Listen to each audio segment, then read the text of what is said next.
Se llama María la nueva Eva.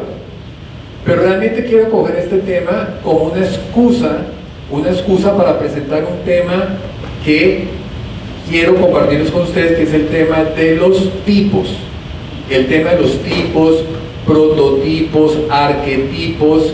Ese concepto lo vemos nosotros en cada misa, sino que nosotros no caemos mucho en cuenta y nos perdemos mucho. ¿Qué quiere decir eso?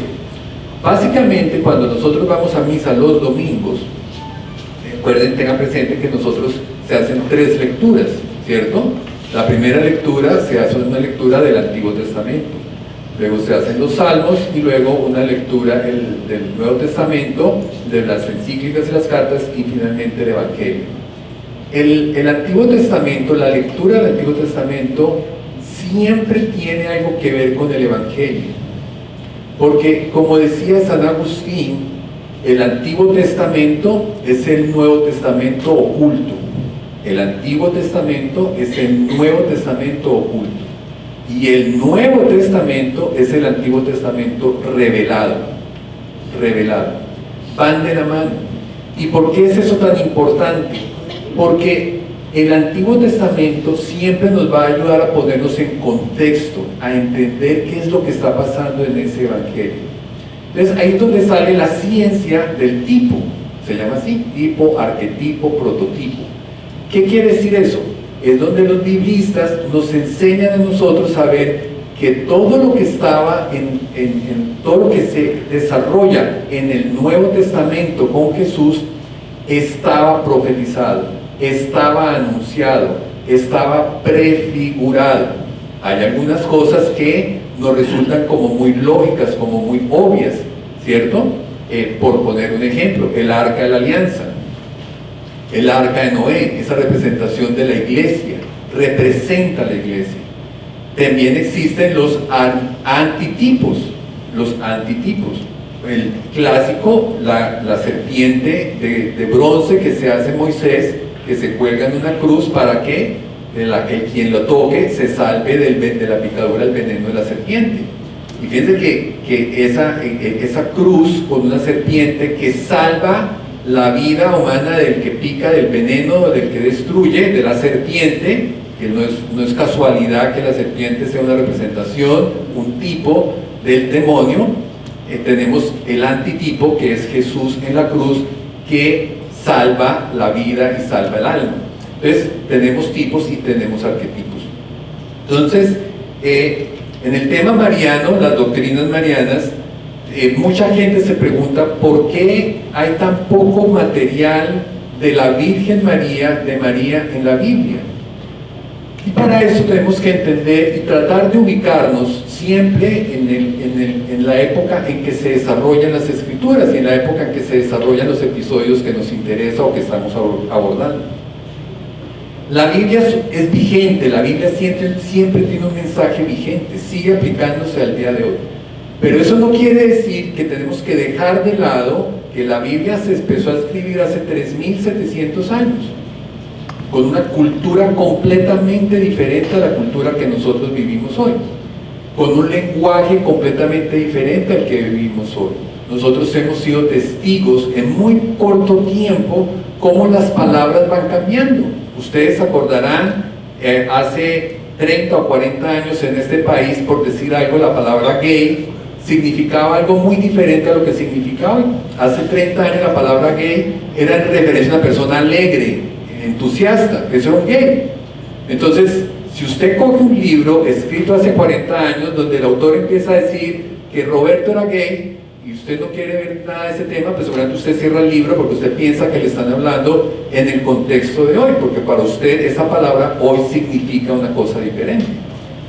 Si eso es un ejemplo en un periodo que algunos de ustedes alcanzan a acordarse cuando gay significaba eso y hoy ya no significa eso, significa otra cosa, en un periodo de 30, 40 años, ahora pongámosle 3.000 años, 3.500 años, 3.700 años. Entonces, tenemos que ser conscientes que nosotros nos tenemos que ubicar qué pasaba en aquella época. Los mensajes bíblicos no son ocultos, porque el mensaje bíblico siempre quiso comunicarse un mensaje de Dios para su pueblo, para nosotros. Entonces, como ustedes padres, estoy seguro que aquí hay muchos padres y todo, y abuelos, cuando usted se sienta a hablar con su hijo, usted quiere hablar con él lo más claro posible, ¿cierto? Porque su intención es comunicarle algo. Usted no le va, si usted le quiere enseñar o decir algo, usted no se lo va a enseñar de una manera crítica, de una manera oculta, de una manera difícil, ¿cierto? Porque su propósito es comunicar un mensaje, entonces lo va a hacer de la manera más clara. Entonces, hace 3.000 años o 3.700 años, los mensajes fueron totalmente claros para el pueblo de aquel entonces. Claro, yo me vengo ahorita y a veces leo cosas y no las encuentro claras. Ellos sí la tuvieron clara, porque en el lenguaje de aquel momento, en el contexto histórico de aquel momento, pues lo tenían absolutamente claro. Hoy en día ustedes utilizan la palabra, por decir algo, en Colombia, yo no sé si aquí tenemos de todas las nacionalidades, significa lo mismo. Uno dice, esa señora habla sin pelos en la lengua, esa señora no tiene pelos en la lengua, ¿cierto? Todos ustedes saben qué quiere decir eso. Que habla clarísimo, no tiene pelos en la lengua. Entonces imagínense que yo escriba en mi libro aquí que la señora María no tiene pelos en la lengua, y dentro de 1000 años alguien se encuentra este libro por ahí y dice, uy, en aquella época a la gente le salía pelos en la lengua, porque yo lo estoy diciendo, ¿cierto? Entonces empiezo a decir, no, eso era una fábula. Hay que saberse poner en ese contexto. Entonces, cuando empiezan los discípulos a cumplir esa gran misión que les dio Dios de ir y evangelizar y llevar la buena nueva a todo el mundo, ¿quiénes era el pueblo dominante en aquella época? En la época de Jesús, ¿quién era el pueblo dominante? ¿Los qué? Los romanos, ¿cierto? ¿Cuál era la religión de los romanos? Paganismo, ¿cierto? Eran paganos.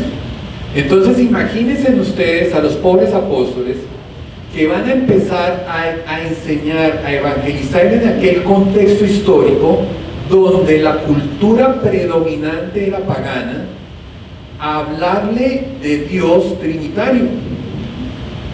3 dioses, pero es uno solo.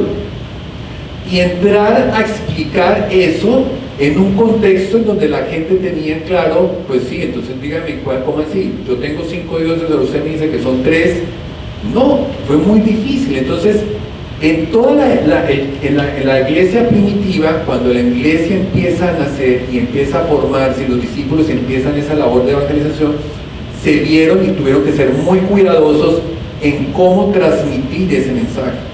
Ya con solo Jesús, que Jesús nos revela que son 3 y no uno, un Dios, pero en 3 personas diferentes, ese Dios trinitario, ya se vieron en problemas de explicarle a la gente eso.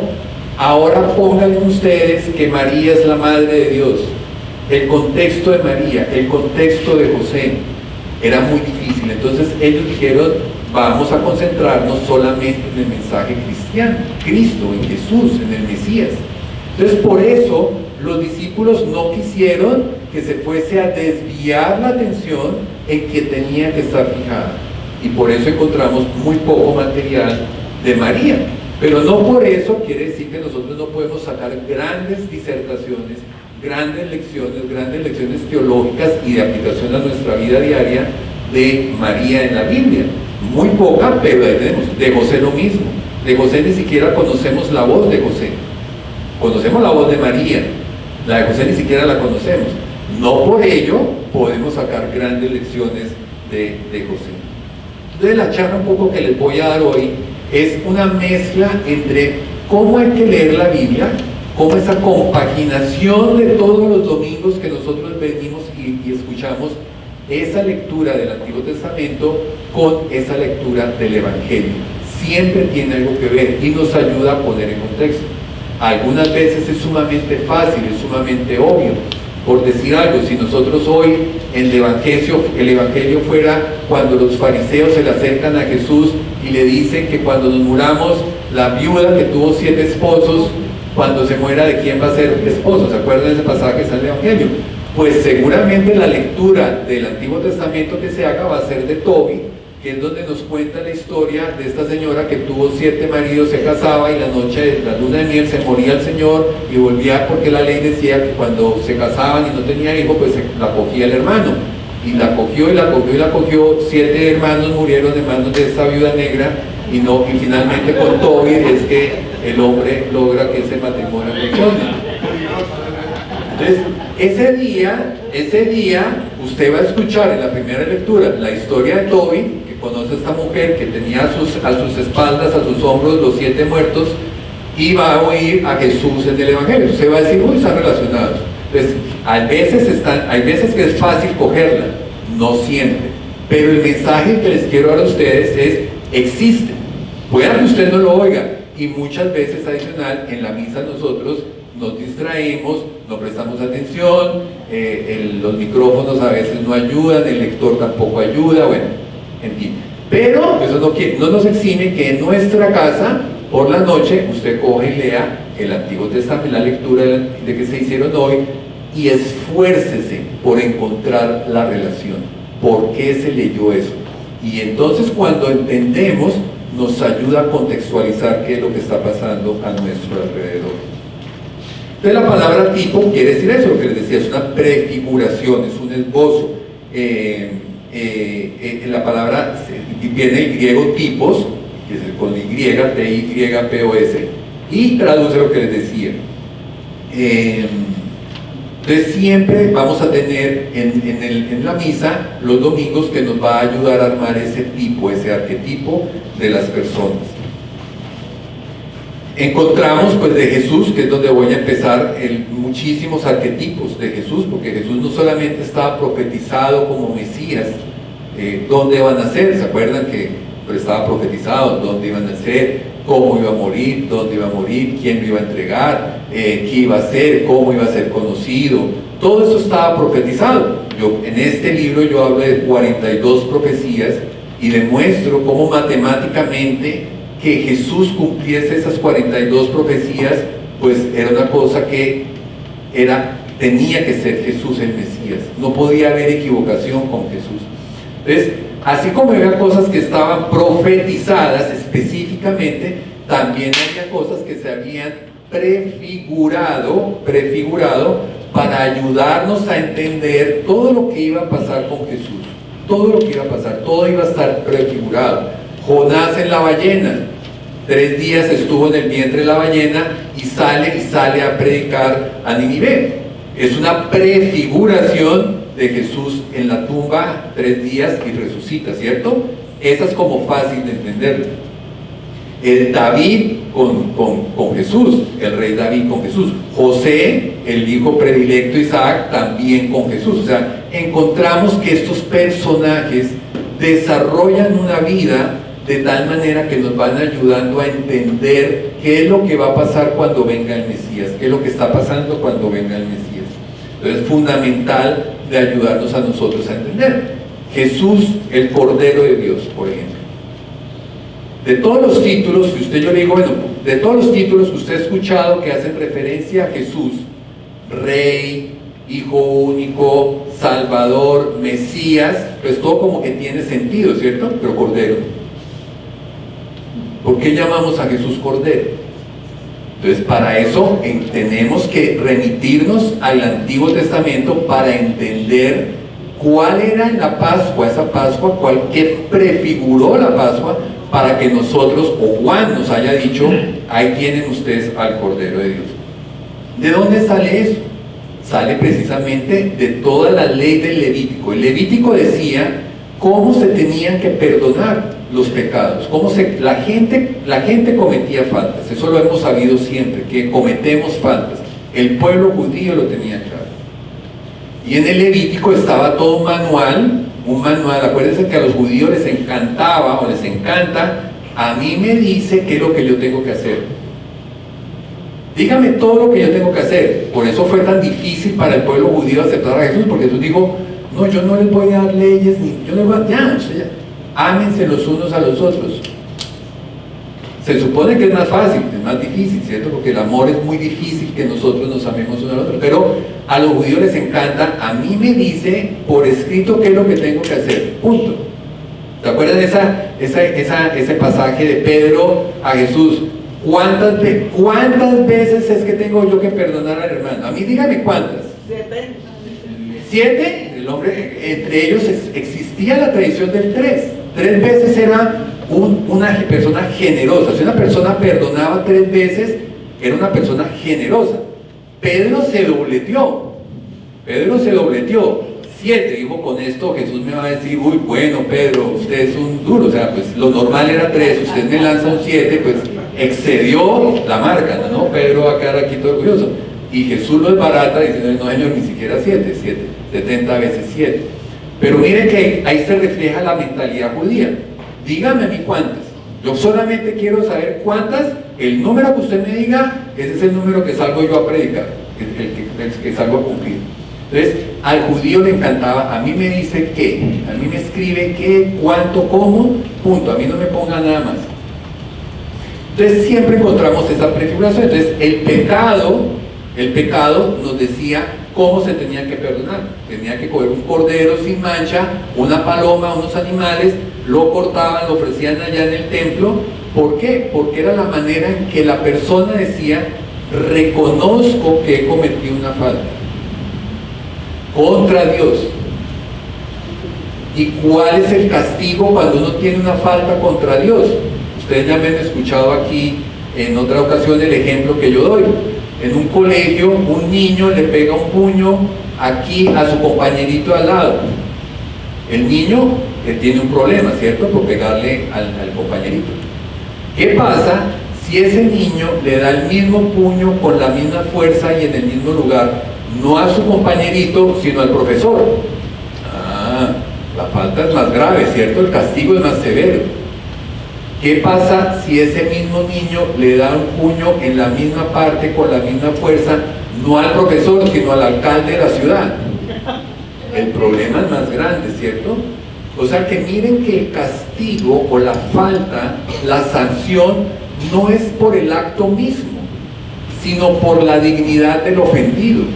A mayor dignidad, mayor castigo. ¿Qué pasa si se lo da al presidente de los Estados Unidos? Pues el hombre va a chupar cárcel por años, ¿cierto? Porque ofendió nada menos que al presidente. Entonces la gente sabía que cuando hacía una ofensa a su hermano, le estaba ofendiendo a Dios. La máxima dignidad posible. ¿Cuál es el castigo? Proporcional cuando usted ofende a Dios, la máxima autoridad, la máxima dignidad. ¿Cuál es el castigo proporcional? Pues el peor, la muerte. Entonces la gente decía, reconozco que ofendí a Dios y tengo que morir. Reconozco que merezco la muerte. Pero no voy a morir yo, va a morir este cordero en vez de Orlando. Entonces ofrezco el cordero y el cordero expiaba mis pecados, o sea, era el cordero, yo le entregaba al cordero mis pecados, mataban al cordero, hacían todo un ritual y yo me iba perdonado. Eso es lo que decía el Levítico, porque reconocía, lo importante era que yo reconociera, merezco morir, pero voy a transmitirle, voy a transferirle a este cordero para que expíe mis pecados y sea él el que muera, y no yo. Yo soy el que merezco morir, pero va a morir el cordero. Por eso Jesús se hace cordero él, y por eso él es el cordero que da la vida por nosotros. Él se hace cordero por nosotros, y por eso Juan lo dice y lo llama cordero. Pero si yo no me voy al Antiguo Testamento, yo no voy a entender esto que les acabo de decir. Yo necesito el Antiguo Testamento para entender por qué Jesús lo puede llamar, o Juan lo llama, el Cordero de Dios. Y tiene toda esa realización tan sorprendente de ver que Jesús se hizo Cordero por nosotros, se hizo matar precisamente por nosotros. Pablo utiliza mucho el tema de los tipos y el tema de la figura, tipo, prototipo, arquetipo, todos son sinónimos.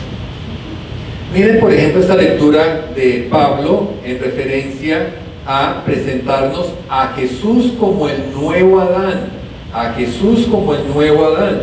Así como Adán trajo la desobediencia y por el pecado, la obediencia de Jesús la trae la salvación.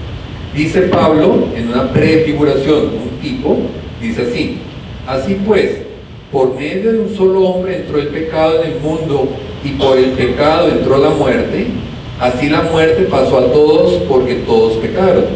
Desde el tiempo de Adán hasta el de Moisés, la muerte reinó sobre los que pecaron, aunque el pecado de estos no consistió en desobedecer un mandato, como hizo Adán, el cual fue figura de aquel que había de venir. Fue figura, fue tipo, fue arquetipo, fue prototipo, fue figura, o sea, está representando a Jesús, aquel que ha de venir. Más adelante dice: y así como en Adán todos mueren, así también en Cristo todos tendrán vida. Así dice la Escritura: el primer hombre, Adán, se convirtió en un ser viviente, pero el último Adán se convirtió en espíritu que da vida. Entonces, mismo Pablo nos ayuda a ver tipos y antitipos, prototipos, antiprototipos, figuras, prefiguras.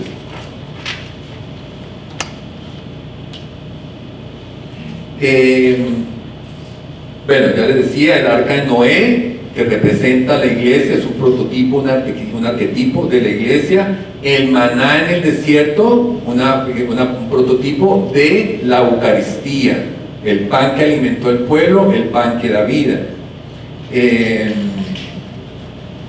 Noé, bueno, el arca de Noé, José, hijo de Abraham, Jesús, Isaac, Abraham y Jesús. El mismo encontramos cuando nos remitimos y hacemos buscamos lo que les digo, esa conexión del antiguo con el nuevo, la famosa frase de Jesús en la cruz: Señor, ¿por qué me has abandonado? Padre, ¿por qué me has abandonado? Si yo ignoro el Antiguo Testamento, pues quedo con la sensación que es una queja, que Jesús se está quejando ante el Padre. Pero cuando vemos que realmente lo que Jesús está recitando, el Salmo 22, que es una oración que empieza con esa sensación de abandono, pero uno sigue leyendo todo el Salmo 22 y va encontrando que precisamente en esa desesperación el hombre levanta los ojos al Padre y encuentra esa restauración de su estado, encuentra esa alegría, encuentra esa unión, esa festividad. Entonces, cuando yo lo entiendo, cuando yo hago esa vinculación, pues voy a poner un contexto de qué es lo que está realmente pasando. Si lo quito, queda un lamento; si lo pongo, queda una festividad, nada menos. Entonces hay que saberlo, entender esos dos puentes. Hay una que me gusta mucho, que es la prefigura entre Abraham con su hijo Isaac, y Dios Padre con su hijo Dios Jesús. Esa prefiguración de ambos. Miren lo interesante: Jesús e Isaac son hijos únicos. Ambos fueron profetizados antes de nacer. ¿Se acuerdan que Abraham estaba en la tienda con Sarai y llegó el ángel del Señor con dos ángeles con él, y le dijo: dentro de un año yo voy a venir y tú vas a tener un hijo? Estaban profetizados. Y a María también le habían profetizado: vendrá y quedarás embarazada. El nombre de Isaac y el nombre de Jesús, ambos fueron profetizados de cuál era el nombre que les iban a poner. A ambos se los profetizaron. El anuncio de su nacimiento le parecía imposible a las dos mamás. Pues a Sara, imposible, porque Sara ya era una mujer muy vieja, estéril ya. Entonces le dice el ángel del Señor, que estaba con sus dos amigos ahí, que fueron a comer, ¿se acuerdan? Le dice que va a quedar embarazada. Ella: pues ¿cómo voy? Si yo soy una vieja, yo soy estéril, ¿cómo va a quedar embarazada? Y por el otro lado, María, la misma historia. María no era infértil, ella no era fértil, era fértil, pero María había dicho que no quería tener relaciones con José. Ya lo había dicho. ¿Por qué podemos decir eso? Porque María estaba desposada con José. ¿Qué es un desposorio? El desposorio es lo que hoy en día llamamos nosotros como estar comprometidos, un engagement, como cuando ya el muchacho le entrega el anillo a la niña y pasan a pesar de que llevan 20 años viviendo, tienen casa, ya han pagado la hipoteca, niños, perro, todo, pero ellos son novios. Y entonces, finalmente el hombre se compadece, 20 años después le entrega el anillo y dice: entonces ahora sí nos vamos a casar. Entonces en la época de Jesús pasaba lo mismo, esos eran los esposorios. Era el tiempo que pasaba entre que se oficializaba el compromiso de matrimonio para que el hombre tuviera tiempo de construir la casa donde iban a vivir. Entonces generalmente entre ese primer compromiso y el matrimonio, que se llamaba esposorio, ese tiempo era que el hombre se iba a construir la casa. Por eso María, nos dice el evangelista Lucas, que María estaba desposada con José. Pero si estaban desposados, quiere decir que entre ellos ya había ocurrido un compromiso. Ya José le había entregado el anillo a María, ya se lo había entregado, o sea que se iban a casar. Y cuando se van a casar, ¿qué es lo que se espera que ocurra? Que tengan bebés, ¿cierto? Que tengan relaciones y tengan bebés, eso es lo que se espera. Sin embargo, mire que cuando el ángel le dice a María, quedarás embarazada, María dice, no, no puede ser, eso no puede ser posible. ¿Por qué no puede ser posible? Si ella es fértil, es mujer, es joven y ya tiene con quién casarse. ¿Por qué le dice que es imposible que eso vaya a ocurrir? Porque quiere decir que en su corazón claramente María había tomado la decisión de no tener relaciones con José. ¿Qué la llevó a eso? No lo sabemos. Pero podemos interpretar de esa escena que estamos viendo que María está expresando que no tiene la intención de tener relaciones con José. Es lo que se conoce como un presente extendido al futuro. Eso es como cuando yo les digo a ustedes, yo no consumo drogas. Estoy hablando en tiempo presente, ¿cierto? Yo no consumo drogas. Yo no tengo que, cuando yo les digo a ustedes, yo no consumo drogas, ¿ustedes qué entienden? Que no consumo drogas, o sea, ni hoy, ni mañana, ni dentro de 5 años lo voy a hacer. Estoy expresando mi voluntad realmente, más que una condición. Yo no uso drogas, punto. Estoy expresando una voluntad. Mi intención, mientras yo esté en mi sano juicio, yo no voy a consumir drogas. Entonces, ese es el mismo no que dice María. ¿Cómo puede ser posible si yo no conozco varón? O sea, está diciendo, no voy a conocerlo, no están mis planes, no tengo la intención de tener relaciones con José.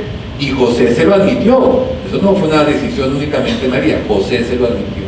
Entonces, vemos que el anuncio de ambas, de los ángeles, de que iban a quedar embarazada, era imposible a la luz de Sara por su condición de mujer de edad y de María porque tenía la férrea voluntad y decisión de no tener relaciones con José. Los dos eran muy amados por su padre. Vemos a Jesús, que Jesús en el bautizo le dice, este es mi hijo amado. Y Isaac para Abraham, Isaac era su hijo favorito. Tanto lo amaba, tanto lo deseó, tanto lo quiso, lo anheló, lo soñó, que tanto lo amaba. Mira que ambos son los hijos muy amados. Jesús, al igual que Isaac, cargan el madero para el sacrificio. Jesús carga la madera de la cruz, e Isaac carga la madera para que hagan la quema y lo quemen a él, pues era la intención que lo iban a quemar a él, ¿cierto? Ambos cargan ese madero. Ambos mueren, o el sacrificio va a ocurrir en la misma montaña, en el Moira, donde hoy en día está la mezquita de la Roca. Ahí es donde iba a ser el sacrificio, donde Abraham iba a sacrificar a su hijo Isaac, que es donde también termina muriendo Jesús, ahí mismo en el Calvario. Entonces vemos esas prefiguras del uno con lo otro, todo para ayudarnos a ponernos en un contexto. El paralelo de la prefiguración de Jesús o la pasión de Jesús. Jesús nace en Belén. ¿Qué quiere decir Belén? Casa del pan. La palabra Belén quiere decir la casa del pan. Jesús nace en Belén, la casa del pan, en el mismo sitio donde nace el rey David. Rey David y Jesús, los dos nacen en Belén. El templo, que era el lugar de los sacrificios, se construye en el sitio donde iba a ser sacrificado Isaac. Ahí mismo se construye el templo que va a ser Dios. Os destruyan este templo y yo lo reconstruiré en 3 días. Que es el mismo sitio donde Melquisedec, ¿se acuerdan de Melquisedec? Que se reúne con Abraham para celebrar una victoria. ¿Y cómo celebran? Misteriosamente, hasta esa época, y siempre la tradición había sido que se celebraba quemando un animal, la grasa de un animal, para que ese incienso llegara al cielo. Esa era como la figura de eso. Sin embargo, ahí decidieron celebrar con pan y vino. pan y vino. Esa celebración de Abraham con Melquisedec fue con pan y vino. El evangelista Juan nos dice que la pasión comenzó a la hora sexta, que es cuando el sacerdote empezaba a hacer el sacrificio de los corderos del cordero pascual. Era la hora sexta, miren que a la misma hora. Juan también nos dice, el evangelista Juan nos dice que estaba vestido de púrpura, que es la vestimenta del sacerdote que hace el sacrificio. El vinagre con una rama de hisopo, ¿se acuerdan que a Jesús le dan el vinagre con una rama de hisopo? ¿Y con qué madera se marcaba? Mandó Moisés que se marcara la puerta con la sangre del cordero para que no pasara el ángel de la muerte, con una vara de hisopo. Entonces miren todas esas prefiguraciones que encontramos nosotros en la Biblia. De la alianza, ¿se acuerdan que Jesús dice esta es una nueva alianza nueva y eterna? Esta es la alianza nueva y eterna. Si hay una alianza nueva, quiere decir que había una alianza vieja. ¿Cuál era? Hubo varias alianzas, porque una alianza con Abraham, una alianza con Noé, pero ¿cuál era en general la antigua alianza? En la antigua alianza, Dios nos amaba, los judíos en su antigua alianza partían de la base que Dios nos amaba porque nos portábamos bien. Y cuando yo me portaba mal, pues Dios no me dejaba de amar. En la antigua alianza. En la nueva alianza, Dios no nos ama porque nos portemos bien o nos portemos mal. Nos ama porque Dios es amor, es nuestro Padre, nos ama incondicionalmente. Miren la diferencia entre la antigua y la nueva. En la antigua, Moisés trajo la ley. En la nueva, Jesús trajo la gracia. En la antigua, todo era nacionalista. Solo los judíos iban a tener acceso al cielo. Solo los judíos iban a poder llegar a tener el descanso con Dios. Con Jesús es para todos, es universal. Vayan y evangelicen a todos los pueblos, a todos los pueblos. De ahí, paréntesis, de ahí la palabra católica. Para los que no saben, la palabra católica quiere decir universal, es decir, que es para todos.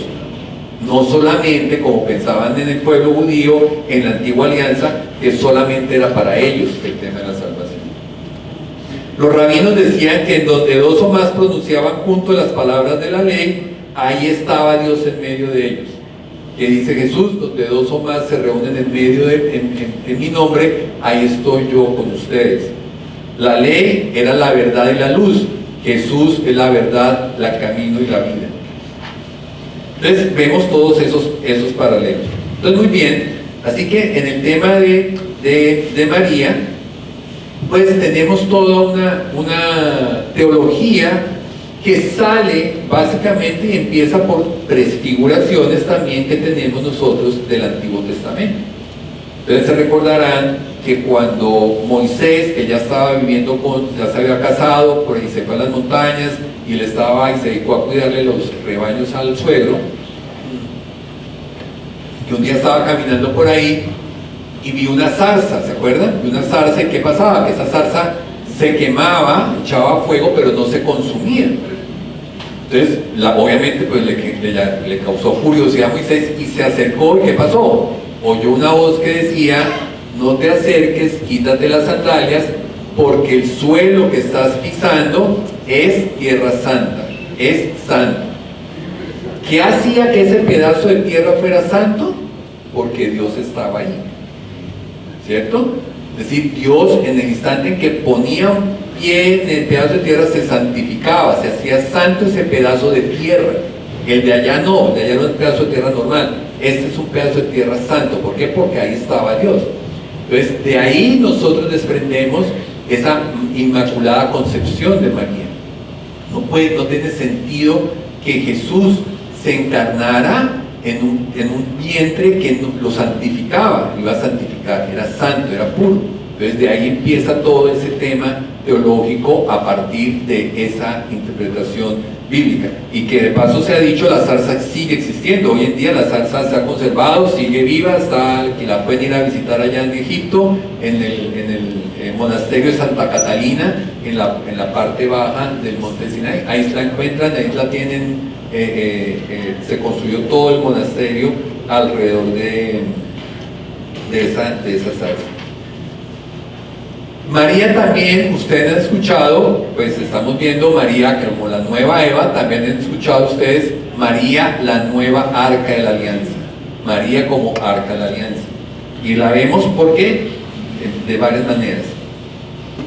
El rey David, cuando le entregan el arca de la alianza, acuérdense que el rey David fue el último de los que logró tener y conservar el arca de la alianza. El rey David, cuando le entregan el arca de la alianza, ¿qué hizo? Se levantó y se fue a la región de Judea. María, cuando el ángel le hace el anuncio, ¿qué hace? Se levanta y va a la región de Judea, a donde su prima. David le preguntó: ¿quién soy yo para que el arca del Señor venga a mí? Isabel le pregunta a María: ¿quién soy yo para que la madre del Señor venga a mí? El arca permaneció en la casa de Obedeón durante 3 meses en el Antiguo Testamento. María se quedó en la casa de Isabel 3 meses. La respuesta de David ante la alianza, el arca de la alianza, fue danzar y bailar. ¿Qué pasó en el vientre de Isabel, que estaba esperando a Juan el Bautista? Cuando vio a María, saltó de alegría. El tabernáculo en el desierto lo cubría una nube que era representaba la gloria de Dios. El ángel Gabriel le dice a la Virgen María: el Espíritu Santo descenderá sobre ti y el poder del Altísimo te cubrirá con su sombra. Dentro del arca de la alianza estaban las leyes de piedra. Dentro de María está el verbo hecho carne. Dentro del arca estaba el maná que comieron el pueblo. ¿Se acuerda que el arca de la alianza tenía las leyes, un pedazo de maná y la vara de Aarón? Entonces tenía las tablas de piedra. María tiene a la ley hecha carne, tiene el maná y todos murieron. Tenemos a María con el pan de vida, que es Jesús. Estaba el arca en la vara de Aarón como sumo sacerdote, y María tiene a Jesús sacerdote eterno. Entonces encontramos ya a María como la nueva Eva, porque podemos comparar a María con Eva cuando María era virgen y pura, cuando Eva era virgen y pura, porque recuérdense ustedes que el evangelista Juan llama a María, cuando Juan, la primera vez que nos presenta a María, la presenta como mujer en las bodas de Caná. ¿Se acuerdan que sacaba el vino y le pide María a Jesús que les resuelva el problemita? Y Jesús le dice: mujer, ¿qué tienes tú conmigo? No ha llegado mi hora. ¿Se acuerdan? La presenta como mujer. ¿Cuál era la mujer? ¿A qué mujer está haciendo referencia? Les hago una pregunta a ustedes. ¿Cuál fue el nombre que recibió? Piensen esto. ¿Cuál fue el nombre que recibió la primera mujer que existió en la tierra?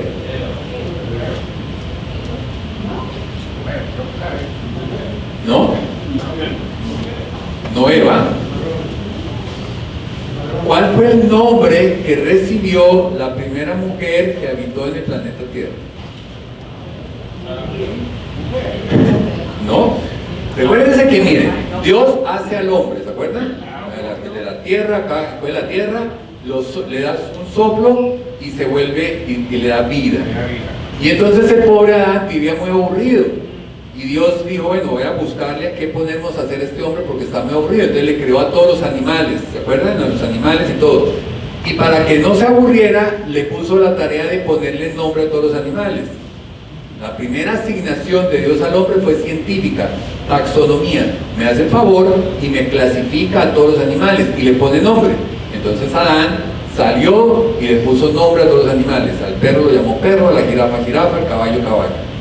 Cuando ya se le acabó de terminar de poner el nombre, le quedó gustando poner nombres. ¿Por qué? Porque viene ahora la creación de la mujer. Lo ponen a dormir, le arrancan la costilla, forman a la mujer, y cuando Adán se despierta, ¿qué dice? Se llamará mujer porque es carne de mi carne. O sea, la primera mujer, el nombre que recibió la primera mujer que habitó en el planeta Tierra fue mujer, no Eva. Eva fue después. Encontramos la palabra Eva por primera vez por allá en el capítulo 5 del Génesis. Después de que pecó, vino la caída y ya los echaron del paraíso y de todo. Ahí es cuando le ponen el nombre. O sea, mujer era cuando esa mujer era pura, era santa, era sin pecado. Eva, cuando ya había pecado. Y eso no es novedad en la Biblia. Mírense que Dios le cambia los nombres a las personas cuando les cambia un poco la misión. Abraham por Abraham. Sara por Sarai, Jacob, Israel, Pedro, roca, le cambia los nombres. Mujer, le cambia el nombre a Eva después del pecado.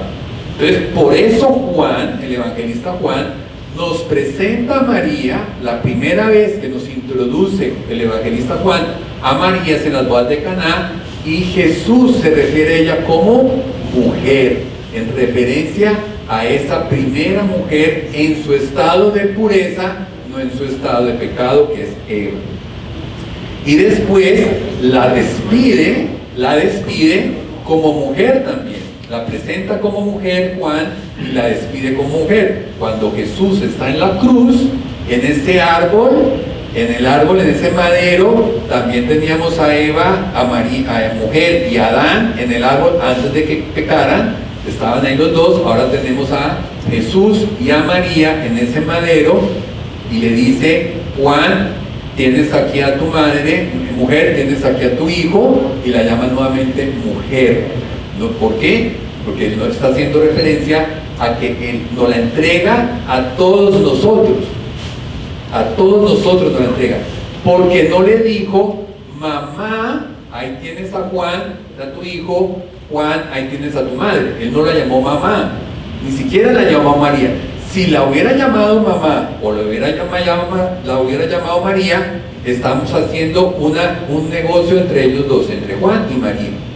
Pero la llamó mujer, nos la entregó a todos nosotros.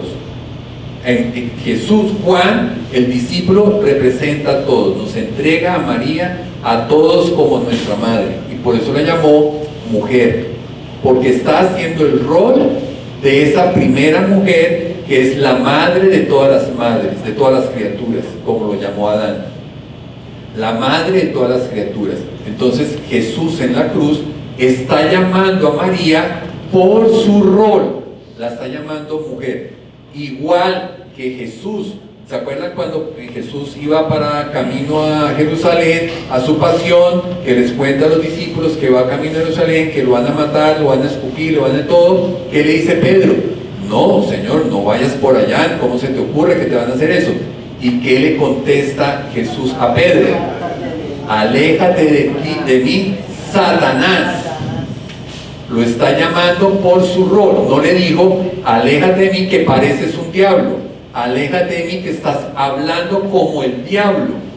No, le dijo: aléjate de mí, Satanás. ¿Por qué? Porque en ese instante Pedro estaba haciendo el rol de Satanás. Entonces por eso lo llama Satanás. No lo llama y le dices que pareces un loco, pareces un diablo o hablas como un diablo. No, lo llama por su rol. Por eso en la cruz la llama María por su rol.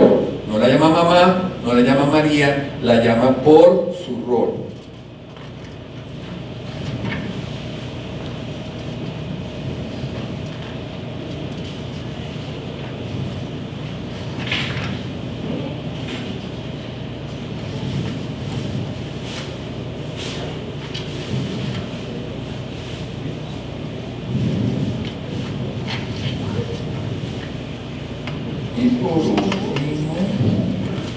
Y por último, en ese Apocalipsis, vuelve y la llama mujer. Juan, el evangelista, que escribe el Apocalipsis, esa famosa lectura que dice, la mayoría de las Biblias de ustedes van a encontrar que dice, una mujer revestida del sol con la luna. Pero en realidad la palabra, los artículos no existían en el hebreo ni en el griego que se usó para escribirlo, no se usaba el artículo. Es decir, la verdadera traducción es mujer revestida del sol con la luna bajo sus pies. Pero la mayoría de las Biblias de ustedes seguramente van a encontrar una mujer, pero realmente no es esa palabra una, la podemos quitar porque no está en el griego, que es donde se escribe como se escribe el Apocalipsis. Entonces, los quiero dejar con que siempre en la misa, algunas veces, repito, va a ser fácil hacer ese vínculo entre la lectura del Antiguo Testamento con la del Nuevo Testamento. Algunas veces va a ser fácil, no siempre va a ser fácil. Entonces, cuando no, por favor, esfuércese en su casa, en privado, en silencio, lea otra de las dos lecturas y aprenda por qué esa lectura tiene que ver con lo que le está pasando a Jesús, tiene que ver con ese evangelio. Siempre tiene algo que ver. Algunas veces fácil, algunas veces no tan fácil. Así que espero que a partir de ahora tengámosle más cariño al Antiguo Testamento. Mucha gente no le tiene cariño al Antiguo Testamento porque piensa que es enredado. Es enredado si yo quito el Nuevo Testamento, pero cuando yo los junto, toma vida, toma contexto, toma más claridad. Así que hagamos ese esfuerzo. No sé si alguien tenga alguna pregunta, un comentario.